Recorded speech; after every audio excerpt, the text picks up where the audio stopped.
most favourite stretch in the world. Like, it gets you like right in there, and there, and there. So it gets you everywhere. That feels really good. Okay, quick little interruption in this video to say that by the time this video has gone out, probably, or at least the 9th of September, the entries for next year's Haute Route events are online. So if you fancy saving yourself 10%, or if you fancy letting Haute Route know that you've come via me, then you can reach out to me, send me a message on Discord or DM me on Instagram, and I will send you a code to register. So next year there's Crans, Montana, there's the Pyrenees, there's the Alps, the full week at the Alps, the Dolomites and Ventoux. However, no more Haute Route Alpe d'Huez, unfortunately, which I actually ended up winning this year. Long story. Yeah, so I actually ended up winning the Haute Route Alpe d'Huez event because although I came second overall, I'm assuming anyway, I've not been told by anyone or like there's nothing official. I didn't even find out that long ago, but the winner was unfortunately doing something I'm assuming was stripped of the win, and I also assume, because I haven't been told either way, that I have won that event, given that I finished second, and I suppose I'm being promoted to first. So I'm kind of not like really celebrating it because it's a little bit sour, but there we go. But positive side, I am hoping to do at least another 3-day event next year. Probably go out with Alp Cycles again, and well, you never know, see if I can get myself onto a 7-day, because the 3-day one was great. I love the 3-day one, but it's not long enough for me. Like, I need 5-6 days of fatigue to really like get into the swing of things. As you could have probably seen when I won the TT on the 3rd stage, I was just getting into my rhythm, so fingers crossed I could do a 7-day. Alright, today is, well, a day of 2 halves. So I've got a 2-hour bike ride to do, where I'm going to do a little bit of intensity just to keep myself ticking over. It is Thursday, so I've got, well, Sunday is my first hill climb. So a little bit of intensity, because it's all done this week, apart from Monday morning, is lots and lots of volume. I think I'm sat on about 11 hours so far this week, which I think, at least for the first half of this hill climb season, I'm going to keep maintaining volume to a certain extent, but I'll get to that later in another video. The other half of today is work stuff, emails. I've been asked to do a photo shoot next week, which is one of the emails. I've got to enter some more hill climbs. I've got to fit new cleats to the bottom of my shoes, and I've got to order a laptop for my dad. Okay, I've entered my events for October. There is a small gap because I may be going away one weekend, so I might miss a weekend's worth of hill climbing, but I'll try and make up for it elsewhere. So we've got the Team Tour 2000 event on the 15th of October, and then the day after, the Chew Valley Cycling Club event, both in around about the Bristol area. And then the week after that, which is the week before the National Hill Climb Championships, I'm going to be doing the Bristol South Cycling Club event that I did the week before I won the Hill Climb Champs in 2019. So hopefully that gives me some lucky vibes.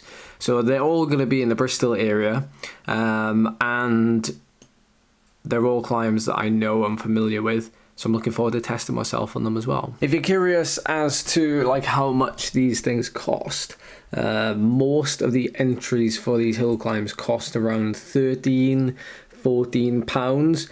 Actually, at least the last year or so, the time trials and hill climbs have seen like a bit of a drop in numbers. People taking part. This could be down to, you know, a variety of things. You know, cost is just like, it's just one of the reasons. But I know for myself, like this weekend, going all the way down to Sidmouth, which is south of England. My hotel would normally have cost me about £75. It's closer to £100 for the night, and it's not even like a fancy hotel. So it's like, money, cost of things are going up. So like just to do that event and drive there, it's going to cost me like probably about £200. So it's it's a lot of money for one race and one weekend. So I'm slowly but surely losing a lot of that cleat on the left shoe. So it's probably about time that I change. If any of you are interested, I used to use, because obviously the colour is gone, the blue cleat, which gives you a small amount of float. It's not completely fixed, it's just a couple of degrees. So I'm probably going to go back to the yellow. And I don't know why. I've been riding these on the gravel bike. These are my old physique shoes. And obviously the yellow float on these, which has the most float. And I've been feeling, I don't know, they've been feeling like a little bit better with yellow float. They're set up exactly the same, but just a little bit less tension.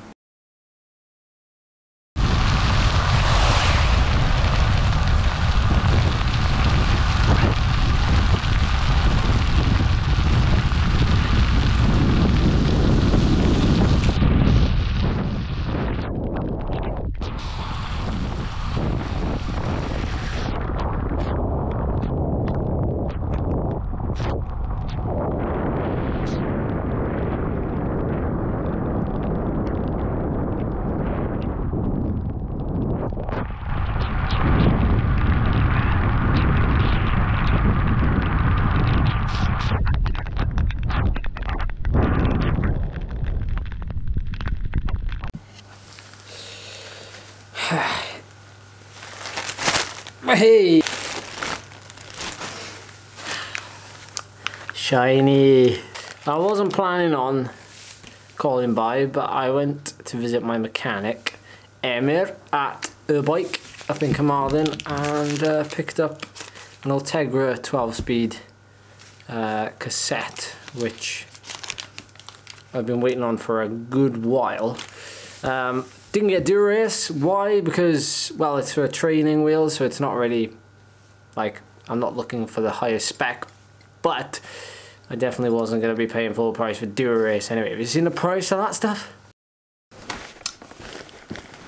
Well, that was a pretty dramatic end to the day yesterday. One of the biggest moments probably in my lifetime in terms of, like, I don't know, would you call it historical importance? I don't know what you'd call it, but the sort of news that we've just been getting like constantly for the last like 12 hours at least is Her Majesty Queen Elizabeth II passed away yesterday late afternoon.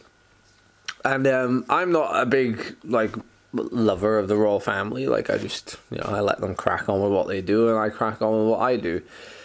But I am a big fan of history.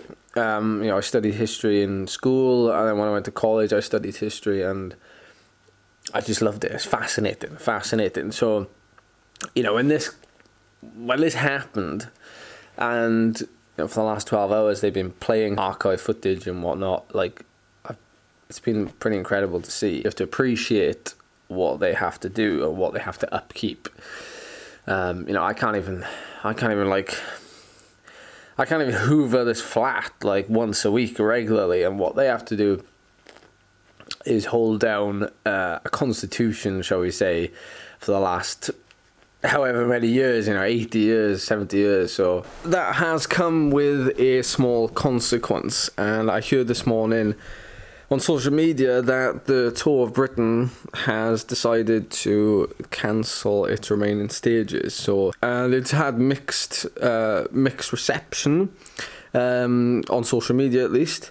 But reading between the lines, and obviously being involved in it myself at one point, there's a heck of a lot of, you know, for lack of a better term, like police, like, presence.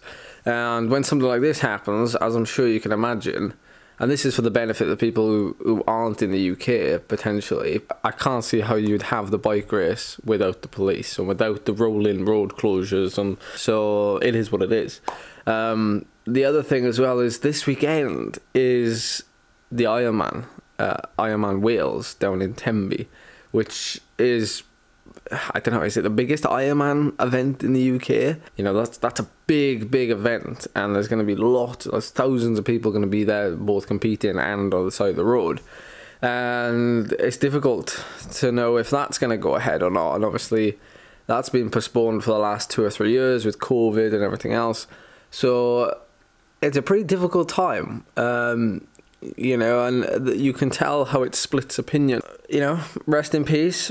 You know, I'm just a small insignificant person, but I have enjoyed learning about the monarchy and everything else throughout history. So yeah, it's a pretty strange old day, but I'm gonna end the video here. Thank you so much for watching, everybody. Stay safe, stay healthy, and I hope you have a great weekend.